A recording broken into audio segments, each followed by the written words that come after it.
Okay, so after a couple days of doing this, we're going to show you some of the tricks we see students needing to learn. If you have your viewfinder taped to the back of your drawing, you can just pull it out and use it today. Hi everybody, I'm going to do half of my face, and Mr. Schmitz and Miss Alyssa are asking you to draw the harder half of the face. You're going to cut along a line with the pencil that you made that goes straight up the middle of your face, and then decide which side to draw. Okay, now I have the photo cut, and the harder side is this side. There's more on it. So that means I'm going to take the easier side and I'm going to carefully tape it onto my drawing grid, trying to match up the lines so that they go straight across from the drawing paper to the photo paper. Then take some small pieces of tape. Remember, we're only using really small pieces of tape for this project, and tape the photo in place at the top and the bottom. Later, we'll give you a clean photo without any grid lines that you can put here instead so that your finished effect looks more realistic.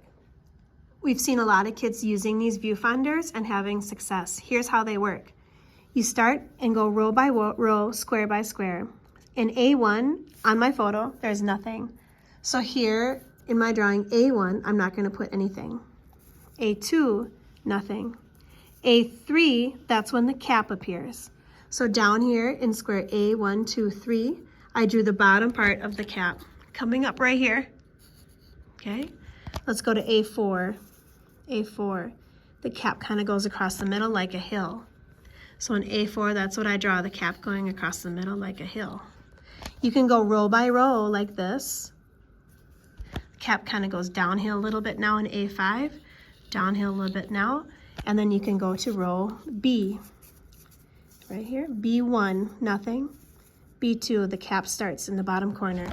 So B1, I have nothing. B2, the cap is in the bottom corner.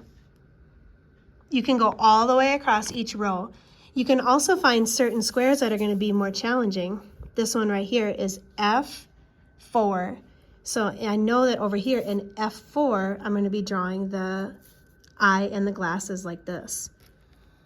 All right, another trick you guys can do to help make sure your lines line up is by putting your picture of your face on top of your drawing paper and then holding your pencil right where you want to make a mark. So I'm going to line it up right there, and then I'm going to move my paper slightly and just make a little mark on the paper. And then I can slide it back, and I'm going to move it down to another spot just like that. And almost like a dot to dot, I can just connect my two little marks. And I'm just going to go back and forth like that, doing a little bit at a time.